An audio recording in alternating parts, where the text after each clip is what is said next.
BibleWorm, BibleWorm, reading the Bible with BibleWorm.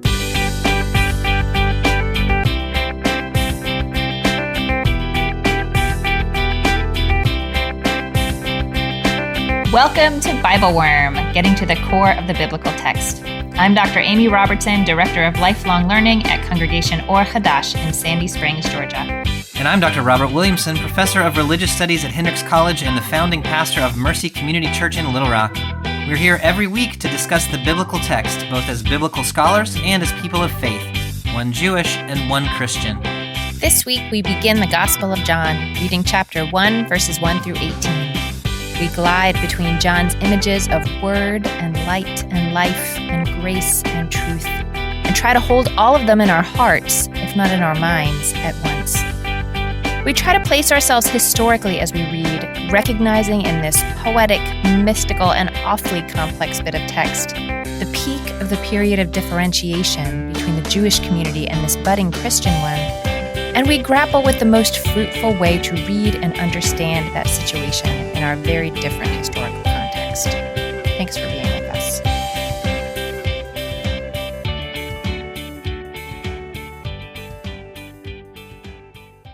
Hello, Bobby. Hey, Amy, how are you today?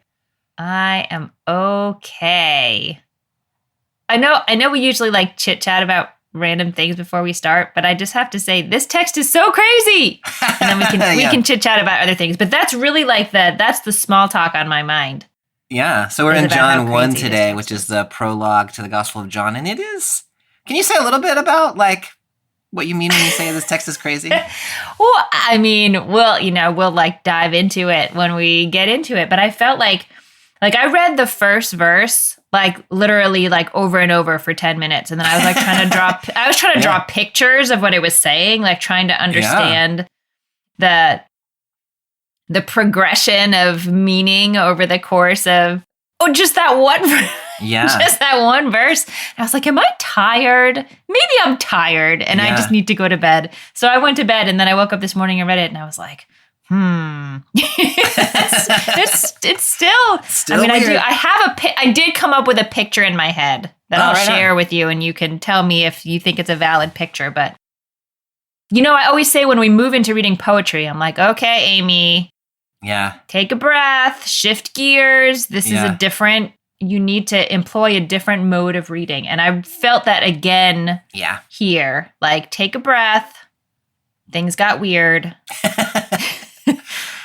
And it's just it's a different, it feels like it's mystical. And, it reminds me of the Jewish text, the Zohar, where you read it and you're like, what are they, what?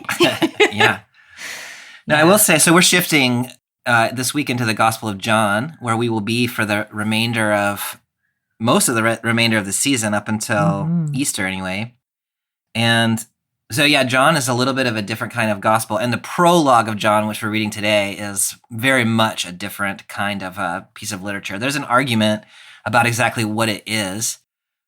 Many scholars think at least parts of this text were actually parts of an early Christian hymn that then the gospel writer has sort of taken and incorporated it, worked back and forth between the hymn and a narrative to create a framework for the Gospel of John.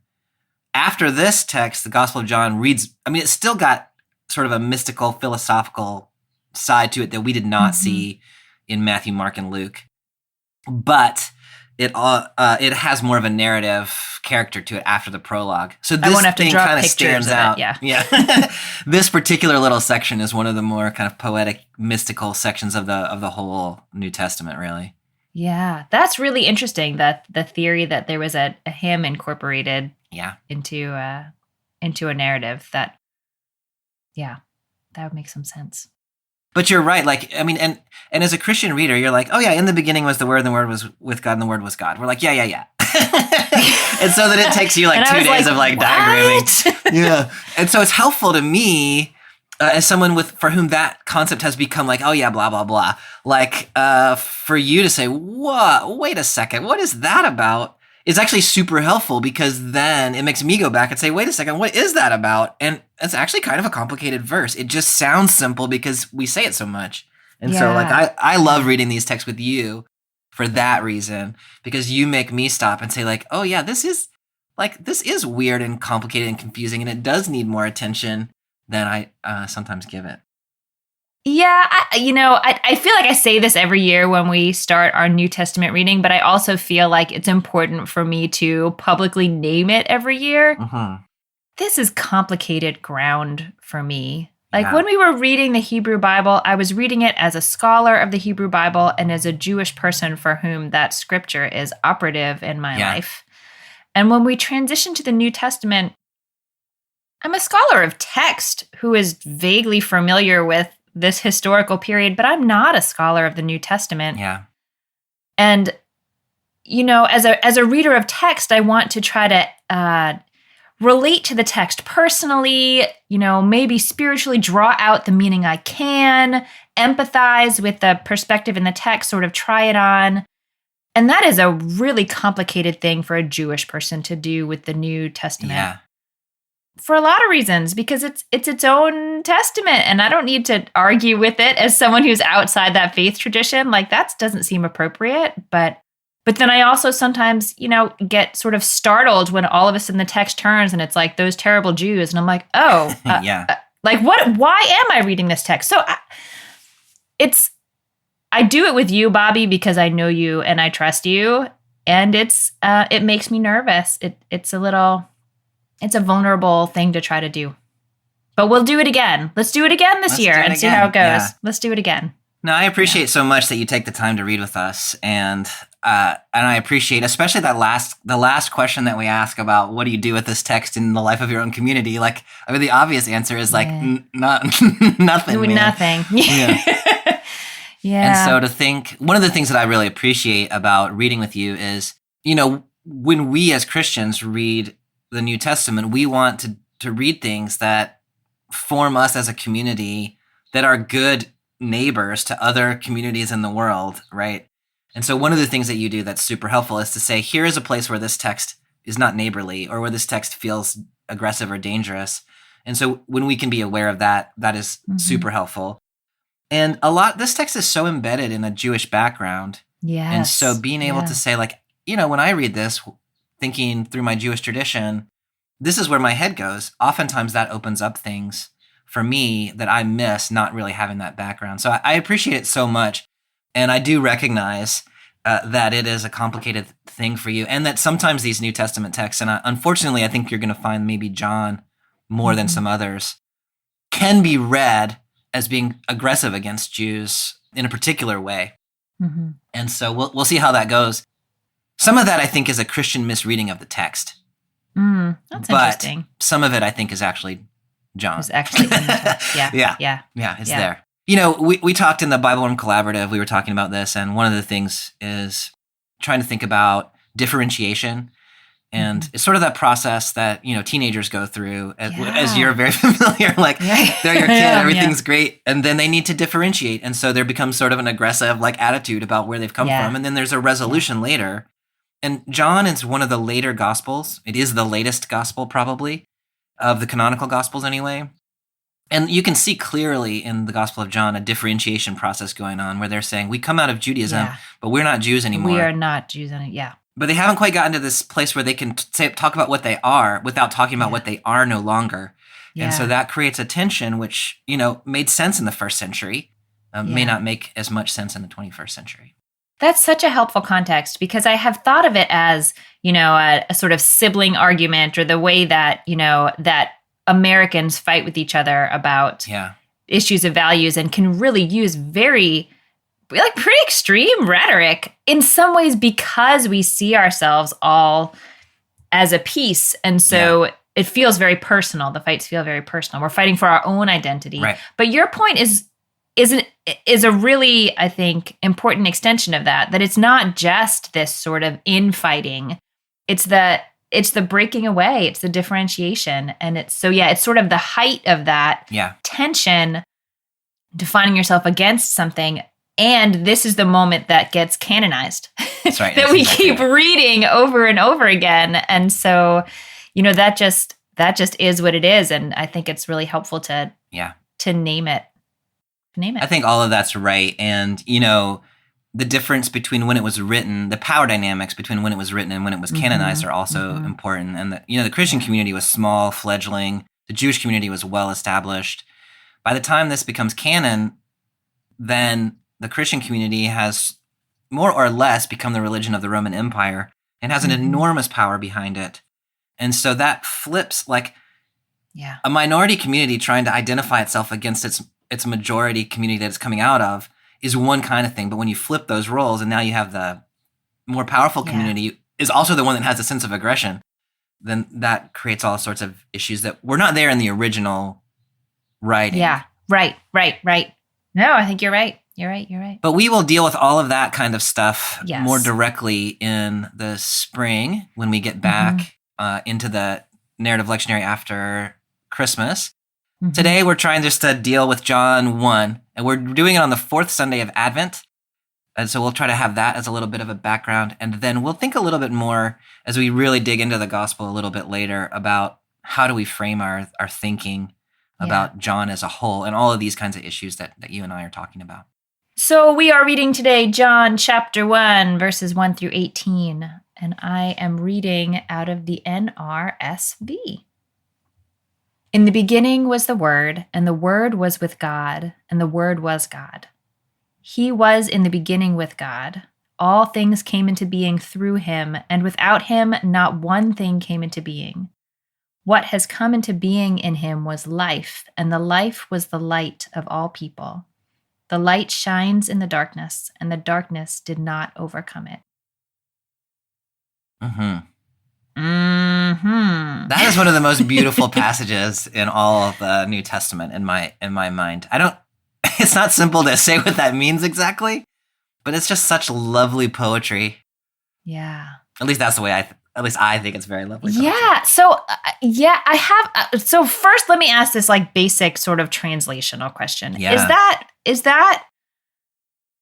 I have all these notes in my edition that or maybe it reads this way, or maybe it's this way, and it's not that it significantly changes the meaning, I guess, but this is sort of the known translation. You feel good with this translation?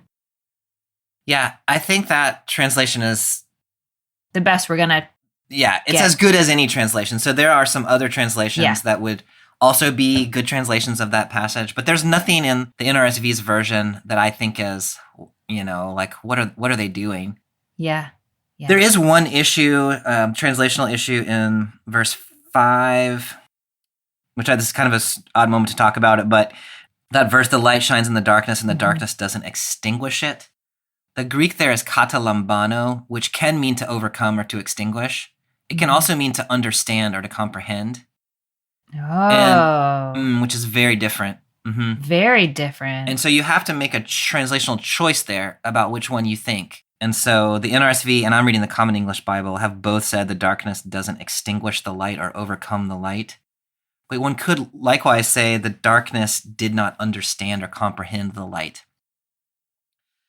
which changes a lot of things. It changes a lot of things. Well, and another difference in the translation, my translation says the darkness, there's a tense issue. The light shines in the darkness, and the darkness did not overcome it. Yeah. Actually, you're right about that. It's interesting in this prologue that the verbs about the darkness are past tense, and the verbs about the word are present tense. Yeah. That's in the Greek. That's not a and so Greek. the CEB has actually glossed over that a little bit. But you're right. Now I don't know exactly what you do with that. That the things that darkness has done are past, and the things that the word. Yeah, I mean that seems pretty. To pull that out theologically, it seems like it would suggest that the darkness.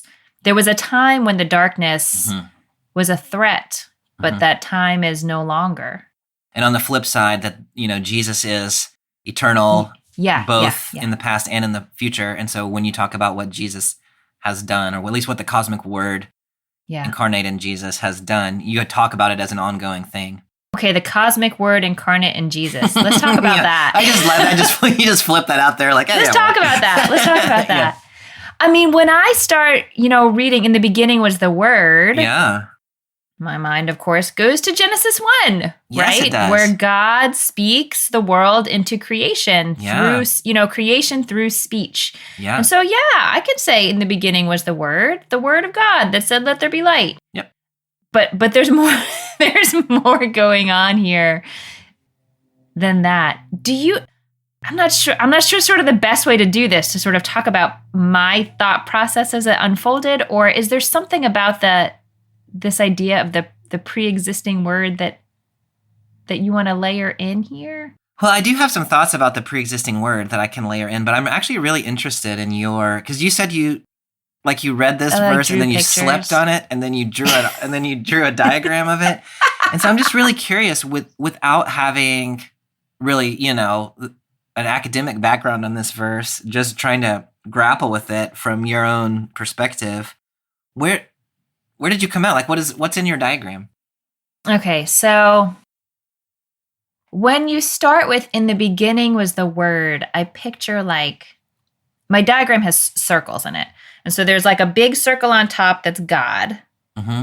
And then a little circle underneath it that's the word. Okay. And the word came from God and goes down to earth and does stuff. And then when it said the word was with God, mm-hmm. It was like that little circle was inside the big circle. Yes. And then the word was God was like, okay, I don't have any actual graphic design skills, but there's this program called Canva. Yeah. If you all haven't played with Canva, you need to play with it because you can pretend you're a graphic designer. And you can make backgrounds more and more translucent, or pictures more and more translucent. I'm sure there's actual terminology for this, but I don't know it. So I pictured the line around the little circle getting fading and fading and fading until it was just inside, just all one with the big circle. That was my picture. That's really lovely, Amy. That's I don't know beautiful. if it explains anything, but it did give me a sense that the word was not apart from God. It was an emanation of God. It almost, in the Jewish mindset reminds me of the Shekhinah, which is, maybe would be better drawn to some other idea within Christianity, but the presence of God that, is sort of closest to humans on earth. Yeah. An aspect of God or I don't know, something like that. But not just a word, not just something that's sent from God. Yeah. Now, what you're doing is you're trying to work out a very complicated understanding of Trinitarian theology based on one verse in the Gospel of John. And you actually did a really beautiful job of it. That was super amazing. Because, later Christians are going to come along and say, okay, there are three persons in the Godhead. There is Father, Creator. There is Son, Savior. There is Spirit, Sustainer. And these three are the same, but they're not the same. And so the language is three persons in one substance. Mm-hmm. And so they are, the way you described it, so they have their own sort of roles in the world, the economic trinity, but then they have this sort of internal connectedness, the immanent trinity, so that they belong together, they are the same, they enter the world in different ways, but the ways are all related. Mm-hmm. Now, John did not have Trinitarian theology because he was about 200 years before the church was able to sort of say that. That's a complicated thing to say. Yeah. So the fact that you sort of thought about it overnight and we're like, well, it's kind of like this Canva thing. That's super impressive. The church thought about it, from Jesus' time till Nicaea, and then they came up with Trinitarian theology in, the early 400s. And so, so John does not have that fully developed idea, but that's exactly the way you described it, I think is really close to what he's trying to say is look, there's this word that emanates from God that does some stuff in the world. But it's not different. It's not just in the world. It's also with God. And it's actually not different than God. It actually is God. And so how do you think about that? I don't know exactly. But John is trying to get us, where you ended up, I think is exactly what John is trying to get us to think about. Kudos. Well done. Yeah, okay, but then there's verse 2. Yeah. where then it starts with he. Yeah. Is there a clear differentiation? Okay, I did take New Testament Greek 1,000 years ago, so I could read the Septuagint, but I forgot it. So is there an it? Is it clearly he? Is Yeah. there? Yeah, well, so, in Greek, logos is masculine. The word is masculine. Yeah. And so in verse 2 is hutos, which is the masculine pronoun referring back to the word. Mm-hmm. But in English, like the word would be an it, but the person you can would be leave that ambiguous in Yeah. German, in Greek, but in English you have to choose. Right. So what the CEB Got it. does is it just keeps repeating the word over and over, which is not actually in the Greek. Nice, but it dodges the bullet. Yeah. In the beginning was the word was with God, the word was God, the word was with God in the beginning is the CEB. Yeah. And so it Yeah. Mm-hmm. But in Greek, it's all gendered masculine, but it's hard to know. Like, have we shifted to talking about Jesus already? I kind of don't think so. Like, I think John is giving us a slow reveal that, hey, this word isn't going to be incarnated in Jesus, but we're not there yet. Right now, we're just talking about the logos, the cosmic principle. Yeah. That's so interesting. And I think for me, it's really important to know that question can be left open a lot longer in Greek. Mm-hmm. Yeah. It made me think as I was reading it. My dad likes to tell this story of when he was in, I don't know, college or something, and was doing mathematical proofs, and he finished one and it all worked out except something that was supposed to be negative was positive or something like that. And so he couldn't figure out why, and he couldn't figure out how to fix it. And so he went through each line of the proof and made the positive line a little smaller, so that, hoping that his professor wouldn't notice at what point it had gone from negative to positive, that it would just sort of slip. And I feel like that's what the Greek allows us to do. That's beautiful. I love that so much. Little zero entry swimming pool here. You started out a little bit ago saying when you read this and you read the word, you think Genesis 1 and God spoke in the word and that things came into being. And, that's exactly right in terms of how do you read this text? Like the gospel writer, John, has a Jewish background and he's thinking about things like that. And so clearly, when you say the word in the beginning was the word, you're thinking of Genesis 1. Mm-hmm. And the word being spoken and all the things coming into the world. You might be thinking about the text that we did last week in Isaiah 55 and the word comes out of heaven like the rain and it doesn't return without making the world abundant. Yeah. You might also think about the principle of wisdom, chokhmah or Sophia, in Proverbs 8, which it's not the word there, it's wisdom there, but that clearly these passages are related where there's this aspect of God present in the beginning. He was there for creation. So this text is teeming with references to the Hebrew Bible, which is saying, that was like that word. That's what we're talking about. And we're going to slow reveal it and say that cosmic principle that was spoken over creation in Genesis 1 now is coming into the world as Jesus, the human. But we're not there yet. We're working our way up. Yeah. The other background to the word that I think is important is Stoic philosophy, about which I am no expert. But in Stoic philosophy, the logos was understood as kind of the organizing principle of the cosmos. So it's the thing, it is the principle by which the whole world is held together. And so John, as a Hellenistic thinker with a Jewish background, is connecting Hellenistic philosophy and that concept of the logos with Jewish tradition and that concept of the word, and saying Jesus is going to be all of those things, which is really kind of remarkable that he's in that one verse, he's pulled together Greek philosophy and deep reading of the Jewish scripture, and he has set the stage for saying this Jesus, who we're going to see incarnate in a minute, is fundamental to all things. Yeah, that's a lot. Yeah.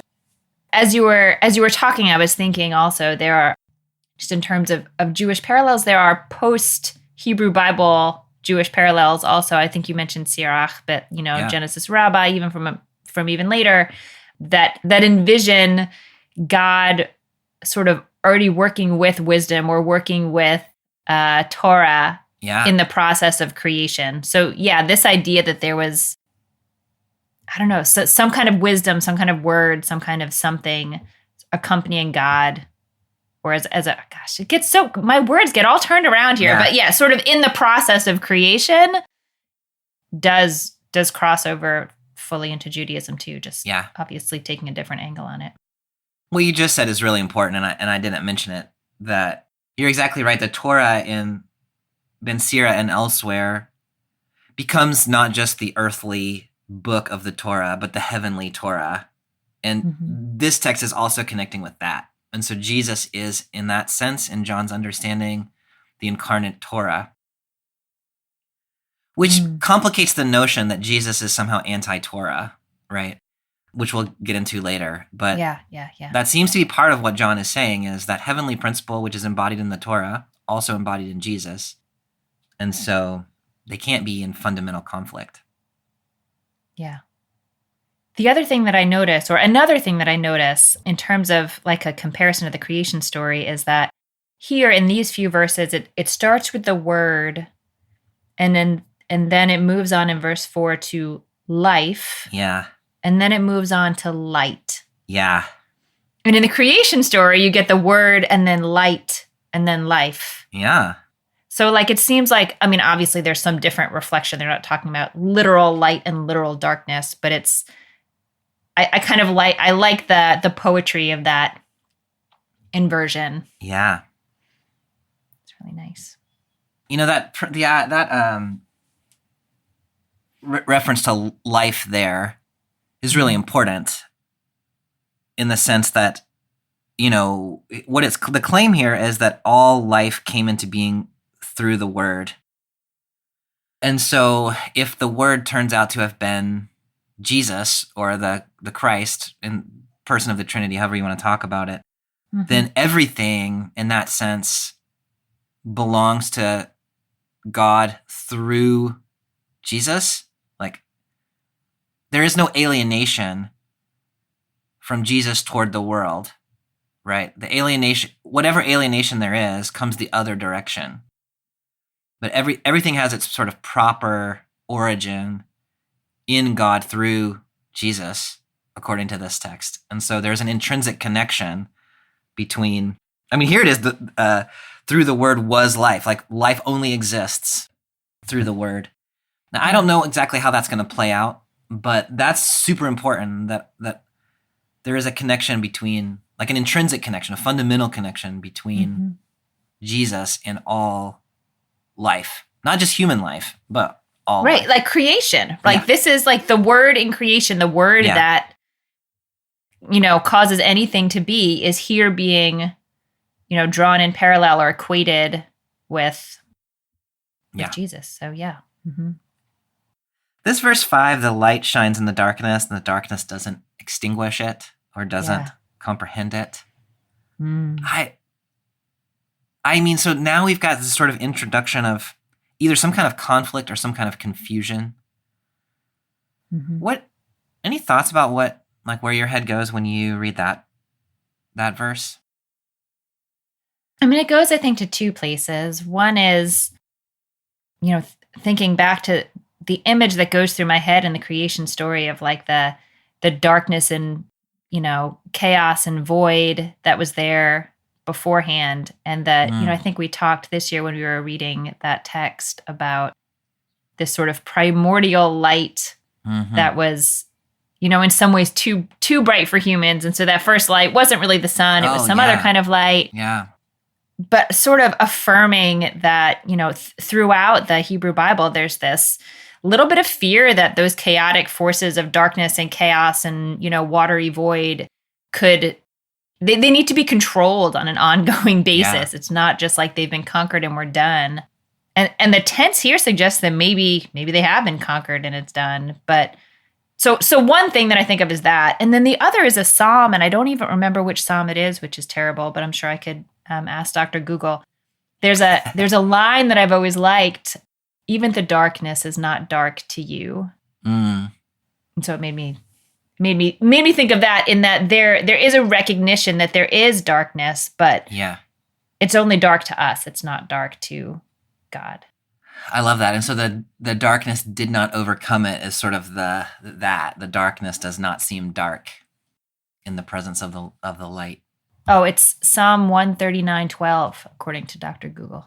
I love Dr. Google. That guy. Dr. Google is He so teaches me helpful. so many things. I learned so many things. Some of them are false, but that's okay. Yeah. Yeah. I'll trust on that one.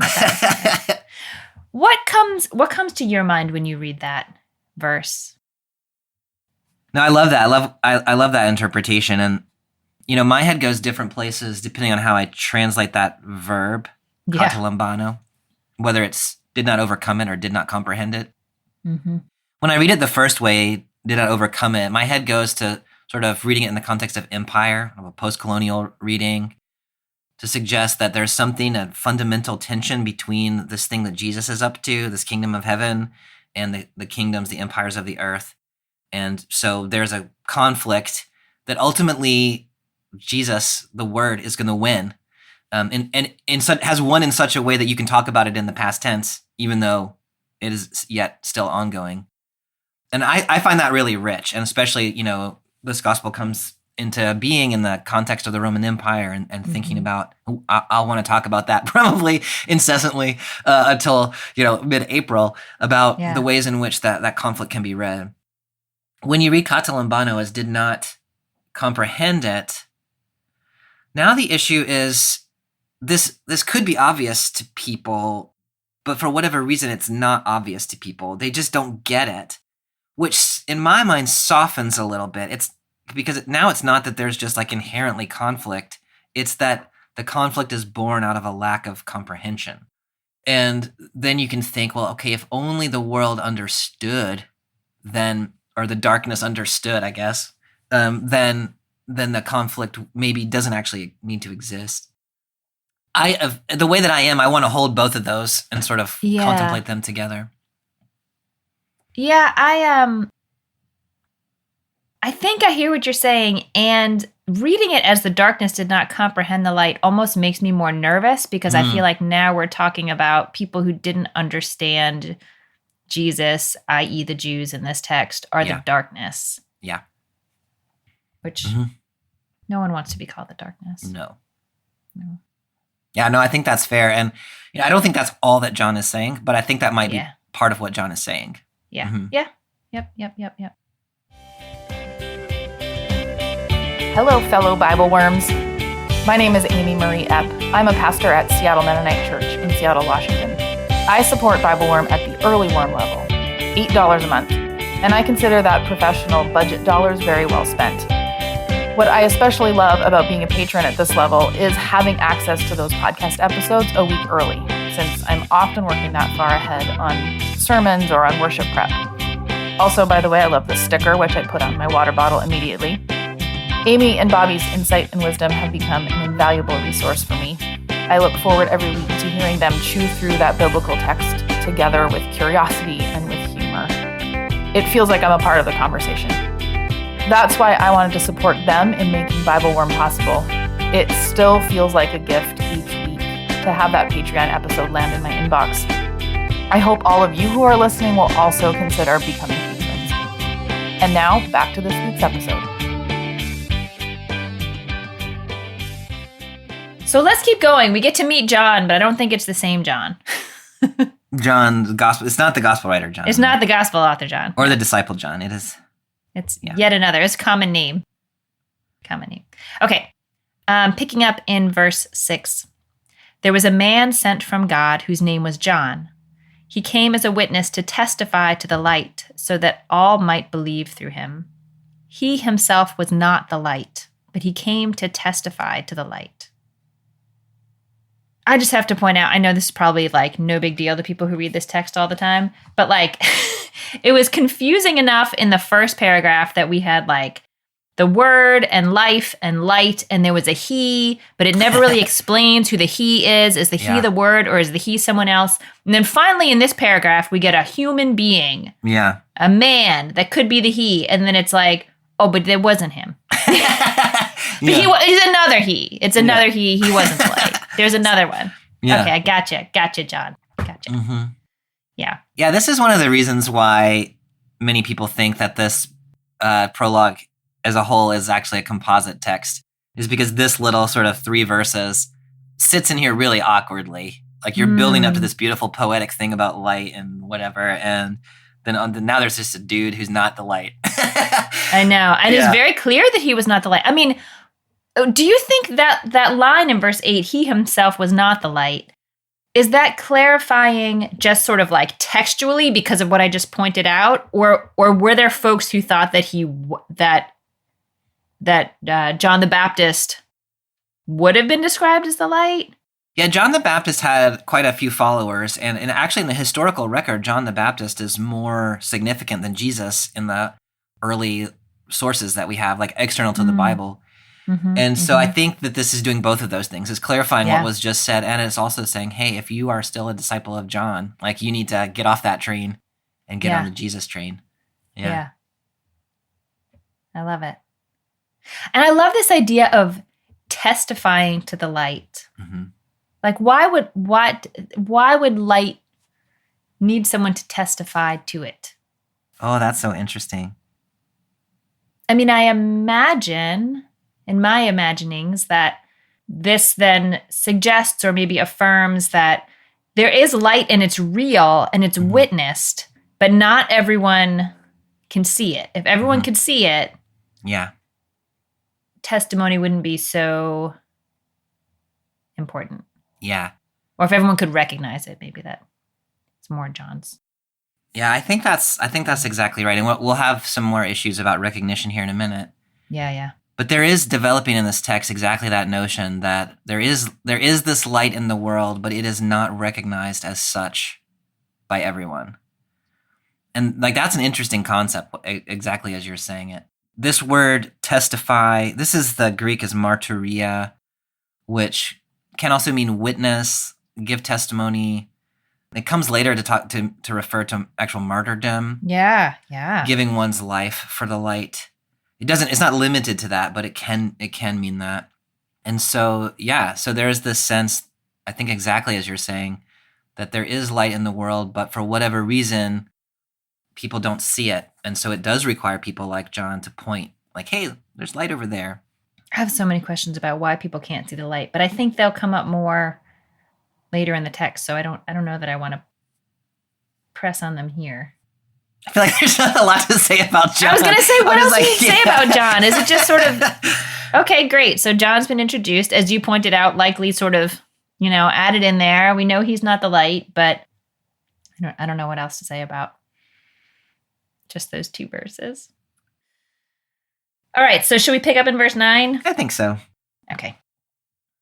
The true light, which enlightens everyone, was coming into the world.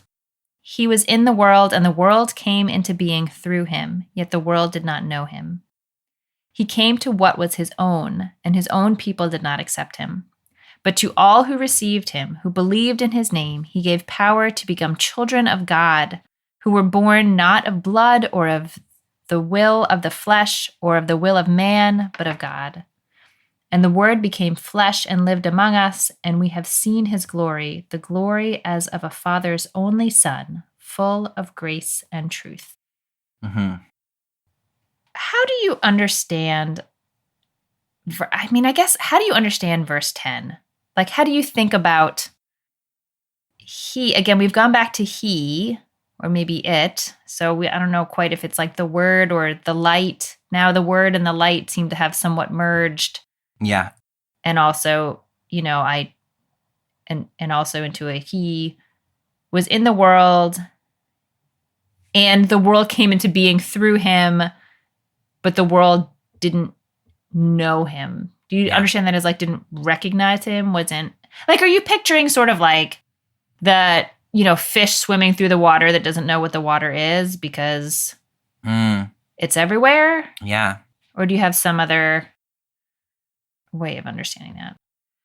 The way that I tend to read that, so the word for world there is cosmos, which I think might be read as the civilized world or like human. I think this is referring to the human structures that we call the world and not necessarily to like the environment. Okay. And so when you say the cosmos came into being through Jesus, but the cosmos did not understand that it came into being through Jesus, you move very quickly into this idea that the structures of the world, civilization, the empire, thinks that it is its own origin, right? It thinks that it is the ultimate reality instead of a contingent reality. And so I want to read this as being about empire, not sort of narrowly, like his own people could be read as being about the Jews, and maybe it is. But if all life came into being through Jesus, that means all life is his people. And so it is the sort of global reality, which to me is productively anyway. I was going to say better, but maybe I should just say productively read as the empire. But it's productively better. Yeah. Yeah. So the empire thinks it is self-created, but in fact the empire was created through Jesus, but it does not understand that. And so therefore it establishes itself in religious language in an idolatrous way as the ultimate reality, when it is in fact anything but the ultimate reality. Yeah. No, that's really helpful. And I should not be surprised when you help to direct our attention back to the empire, but it's like every time I'm like, oh, right. Yeah. Oh, right. Like those power structures are the setting for everything. Yeah. You know, another image I had in my head reading this that I think could be merged with your thinking is, you know, the way that we don't see our parents as people necessarily. Like, oh yeah. Like even if we like sort of know they exist, like I don't know, they don't. We can't quite see them. We think we are autonomous from them, and they just, you know, provide our basic necessities or whatever. Which seems like it could work a little more easily with the idea of empire than fish swimming in the ocean.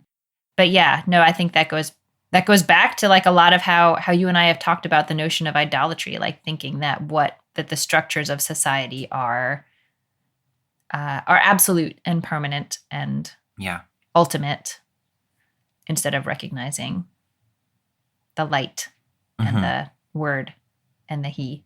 Yeah. Yeah. So you mentioned, you know, that in verse 11, you could read, he came to what was his own, and his own people did not accept him, as the Jews. Yeah. Or you could read it more broadly than that. I guess I don't quite know how to think about that question, and I don't know whether it matters that much. I think one of the things we're going to see throughout the Gospel of John is that he's got his feet in two worlds, or maybe three.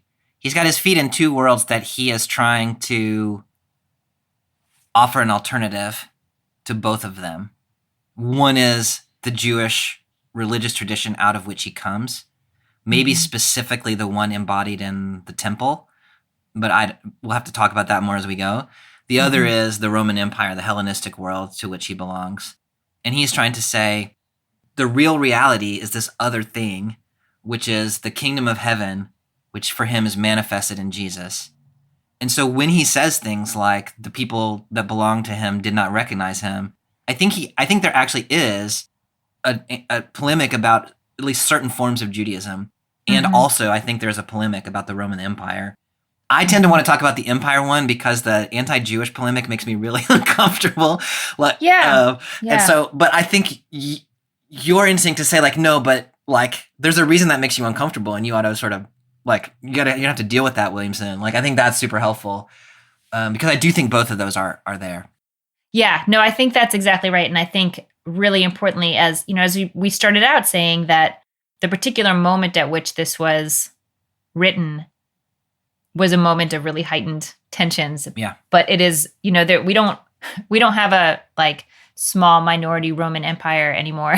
Yeah. Yeah. And so in terms of helpful direction for our spiritual lives now in the world that we live in today, yeah, I can certainly see how it's less of a distraction in some way to look at the story in that lens instead of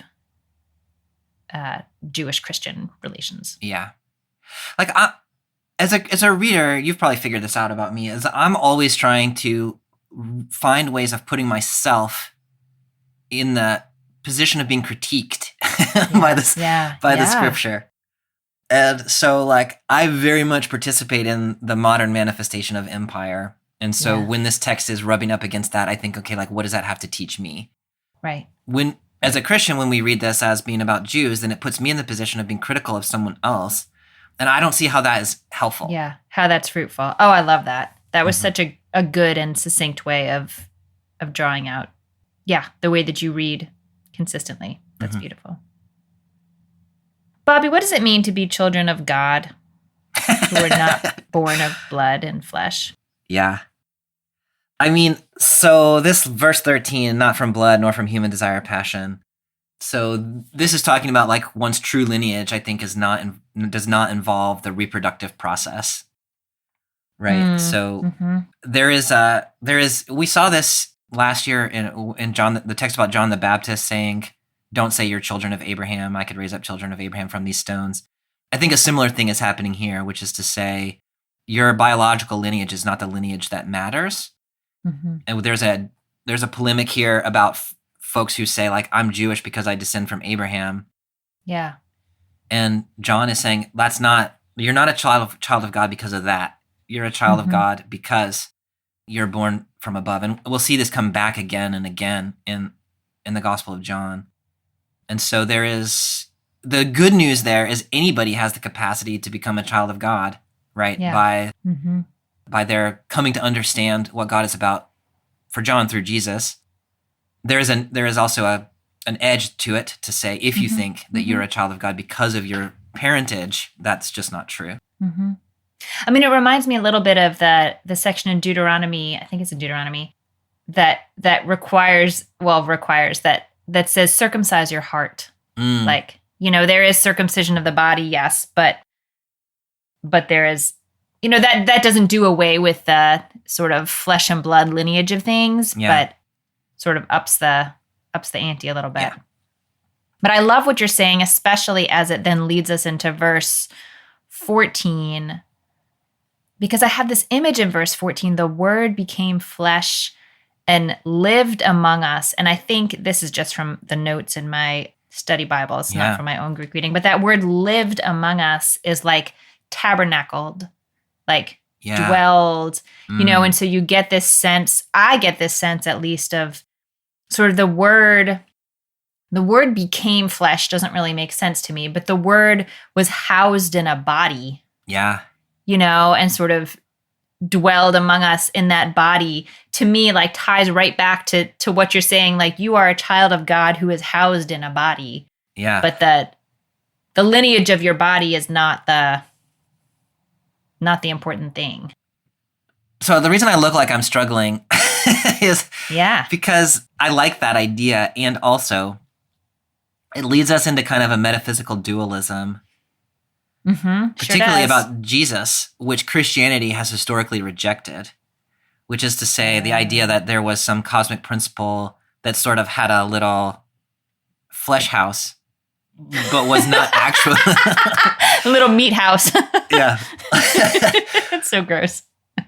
Yeah. So for us, Jesus has to be both spirit and flesh in order for the story to sort of ultimately make sense theologically. Right. I guess I hear all of what you're saying, and I think that sort of metaphysical dualism in some way, if I read 14 together with 13, I guess I would want to say maybe that whatever dualism I am suggesting in here would apply to all of us. Like it's not that Jesus was any less human than we are. It's just that all of us think our bodies are more important in the ultimate scheme of things than they are. I am very much resistant to this line of thinking, and I'm trying to figure out exactly why. Like the sort of escapism of the body really makes me nervous. Because I read child of God here as not about where does your like eternal soul belong, but like in what kingdom do you live your life? Here and now. Right. So John is sort of famous, we'll talk about later, but for having a realized eschatology that the end time is already present. And so you've got sort of overlapping empires, and you can be a child of Caesar, you can be a child of God, but you got to make a choice about it. You can't just say, because of who I am, I belong to this kingdom of God, if you live your life as though you belong to the kingdom of Rome. And so I want to be very material about it, but like that's almost always true of me. It's like the spiritual things make me kind of uncomfortable, and so yeah, just take me with a grain of salt. No. I think this is the question I want to hold on to as we continue to read more John, even though you've already told me this part of John is a little different from the rest of John. Because I may also be importing my bias that there's some sort of separation of spirit and body in Christianity that is not so much the case in Judaism, and so I may be importing this into the text entirely. So I just I don't know. I think it is true that this will make this even more complicated, that there is a metaphysical dualism of body and soul that has taken shape in Christianity. I myself think that it was an unfortunate development in Christianity, and I'm not sure that it's true to the biblical text, and so I'm pushing back against it. That's great. And so it's interesting, So I'm sort of pushing on my own tradition back toward your tradition a little bit in that sense. No, I think the pushing is really good. I took one class in the Gospels in college, the Synoptic Gospels, and realized over the course of that even though I was not Christian and even though I hadn't read those texts before, I had a lot of ideas from pop culture about what ought to be in those texts and that I was sort of looking for in those texts. And sometimes I saw it and sometimes I was quite shocked when I didn't see it. So just because I'm a Jew reading the text doesn't mean I'm coming to it without many an unexamined bias. So I appreciate your pushback on that. I love the very end of verse 14 in the CEB. We have seen his glory like that of a father's only son, full of grace and truth. It's mostly that last line, full of grace and truth, that I really love. And that combination of grace on the one hand and truth on the other, I think is a really compelling combination. Oh, I love that. And I agree with you. And draw that out a little bit. I mean, I often think of truth as kind of cold and hard, like it is either true or it is not true. And there's an edge to truth. Grace, I read as very open, right? So, you make your best effort, and then the gap is covered by the grace of the graceful one. Yeah. And so when you say there is both truth and grace, to me, that says there is a reality that we must grapple with, and also embodied in that same reality is graciousness beyond compare. And that those two together, like if it's all grace, then you think, well, whatever, it doesn't matter. If it's all truth, then you think you're either right or you're wrong. Grace and truth together, there's something really, really. No, I love that. It's like a slightly different iteration of justice and mercy. Yes. That you don't want to have only one. Yeah. Yeah, and then when we get later in the gospel about this, there is a truth with which you have to either agree or disagree. Then you say, okay, like, yes. And also there is grace upon grace. Yeah. I love that. Shall we finish up? Let's finish up. Okay. So I'm picking up in verse 15. John testified to him and cried out, "This was he of whom I said, 'He who comes after me ranks ahead of me because he was before me.' From his fullness we have all received grace upon grace. The law indeed was given through Moses. Grace and truth came through Jesus Christ. No one has ever seen God. It is God, the only Son, who is close to the Father's heart, who has made him known." You see, I stumbled a little on the reading there because I was like, wait, what? I'm curious. I was curious about that stumble. Can you talk a little bit about what you were... Like it was a thoughtful stumble. I just I like need to draw some more pictures. I don't know what that Yeah. means. It is Yeah. God the only Son. Mm-hmm. Like it just came from this idea of this, like we just had, this is the Father's only Son. So that, I mean, I know this is like the beginning of Trinitarian, like, right. So we're right at that. But it again, like it makes me think of that mathematical proof where it like starts with one thing and it just slowly edges into the next idea without, in a way that is very poetic, but it doesn't quite explain itself. Yeah. Like it goes from the Father's only Son to it is God the only Son who is close to the Father's heart. Like I literally don't understand. And I mean, one of the things that I often say to my students is the early Christians were grappling after something that they could not fully articulate. And that same is probably true of us. Or in a really beautiful way. Yeah. Yeah. And so in the grappling, there's some really interesting things going on. If you try to diagram it, it can make your head hurt right. a This is little not bit. an equation. Yeah. Yeah. No, I think that's right. And I think it's so interesting to say no one has ever seen God, but you've seen Jesus, and Jesus is God. Therefore, you've seen God. Right? Like, we made quite a move from can't see God to like, oh, but you already have. And this notion then becomes like, if you understand what Jesus was about, then you understand what God is up to, because they're the same. And so, I mean, that to me, that's the sort of the simplified version of what I think John is after here. But you're right, it like the unsimplified version is exceedingly complex. I feel like it's one of those things that like, again, I have to shift out of this mindset that's trying to grasp onto things and like climb the wall, you know, like stop and like kind of let it wash over you and sit and mix around and tumble. Like you're not climbing a rock wall. Like that's not what's happening here. For me, anyway, I'm not climbing a rock wall. No, No, I think that's right. The place where I winced as you were reading was verse 17. I know, as the law was given through winced. Moses, so grace and truth came into being through Jesus Christ. And I was like, oh.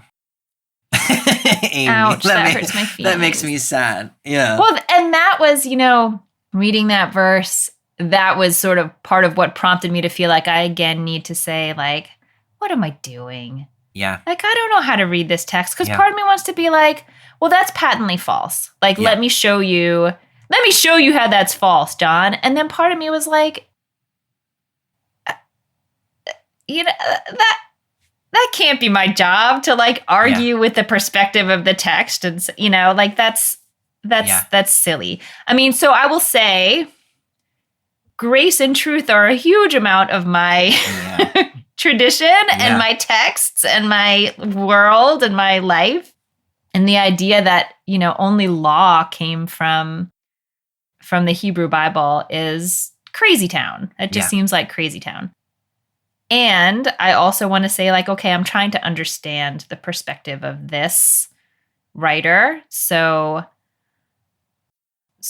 I need to try to understand. I don't know. I need to try to understand what it is he's trying to say, what he didn't feel could be garnered from Judaism at that time. Yeah. That could be garnered from this sort of break-off group from Judaism. No, I think that's really well said. And, this concept of differentiation to me is helpful here again in terms of, it's sort of like the household in which John grew up.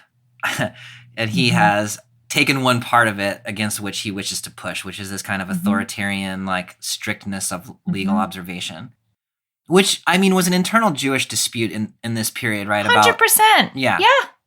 Yep. But there was also grace and truth all over other forms of Judaism. Yes. Right. And this is still, there are still arguments in the Jewish community, as there are still arguments in other faith communities, in the Christian community about absolutely. when do we need to look to some kind of legal law, like legalish rule-based system, and when do we not? So I think that's a really helpful way of thinking about it, to say, so there is a tension here between authoritarian interpretations of religion and interpretations that include both truth and grace. And therefore we need to think about whether we are Jewish or whether we are Christian. Like, there are all kinds of authoritarian forms of Christianity which lack grace. They're all about truth, or what truth is they understand it. And so then we say, like, oh, okay, what we're doing is rejecting one kind of way of being religious over and against a more gracious way of being religious. Instead of me as a Christian thinking like, oh yeah, Christians do that and Jews don't, it's much more useful for me as a Christian to say, which of those am I? And so that's what I do with this text, is to say, in John's context, what he wanted to do was push back on his Jewish tradition and say we need to be more gracious. Or for someone like me to say, like, I want to push back on authoritarian forms of my own religious tradition and be more gracious is a useful, and leave it to other religious traditions to sort that out in their own religious tradition. In their own religious tradition. And as we do, like as all kinds of religious traditions are in constant conversation about. A while ago, ages ago, I don't know, last year sometime, we were having a similar conversation, and I think we sort of came down agreeing that, like, at the end of the day, if it really comes down, you come along as far as you can together, and at the end of the day, if you really can't agree, go with grace. Yeah, I think that's right.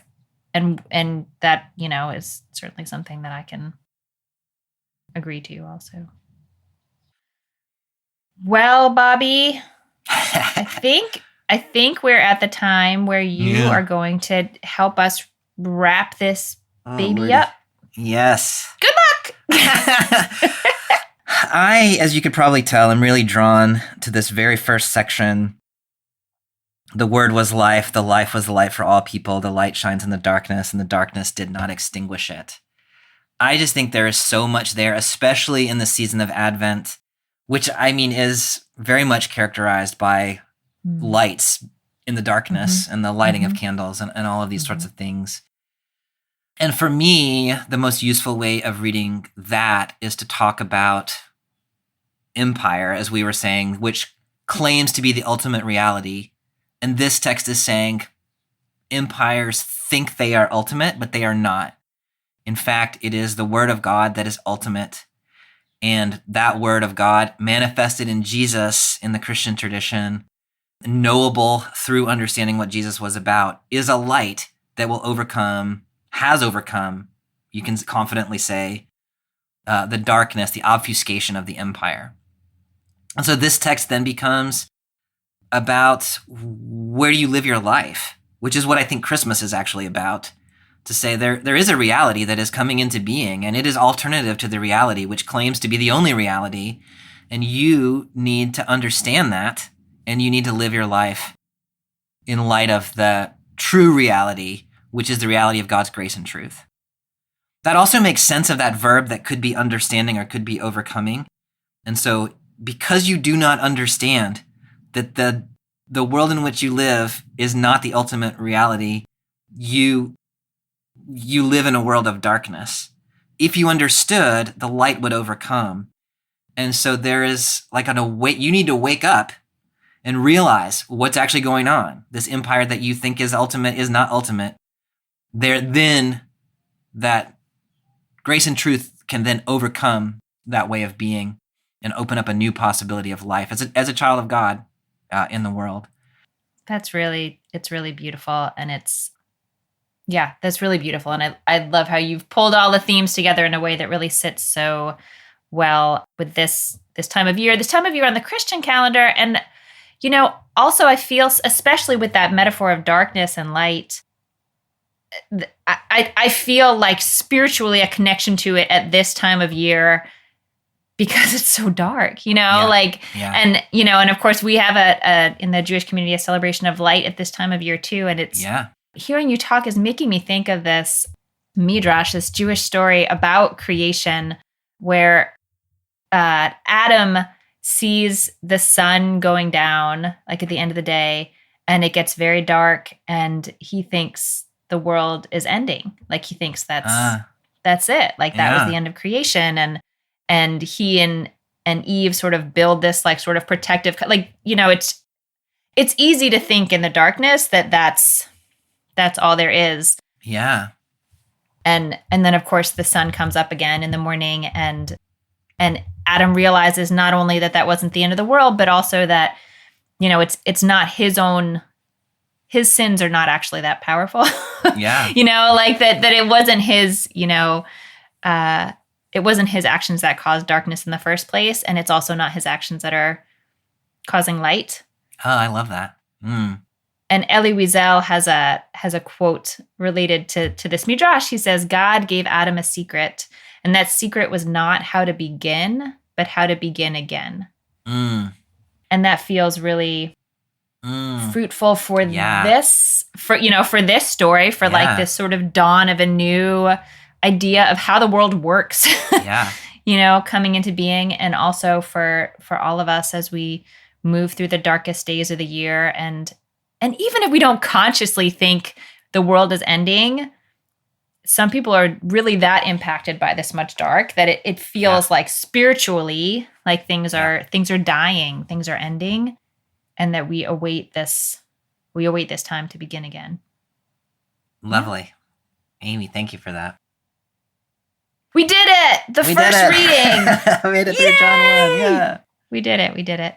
Amy, thanks so much for reading this text with me. I really appreciate it. Thank you. And I will see you in a couple days. All right. See you then.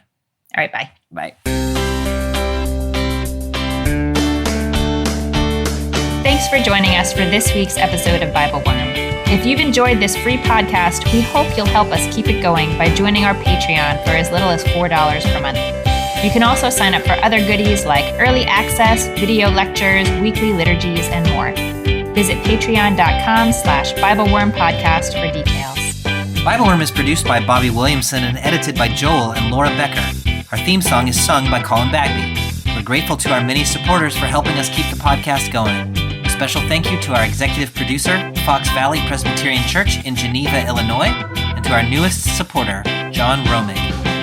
Join us again next week as we continue with the Gospel of John, reading chapter 1, verses 19 through 34.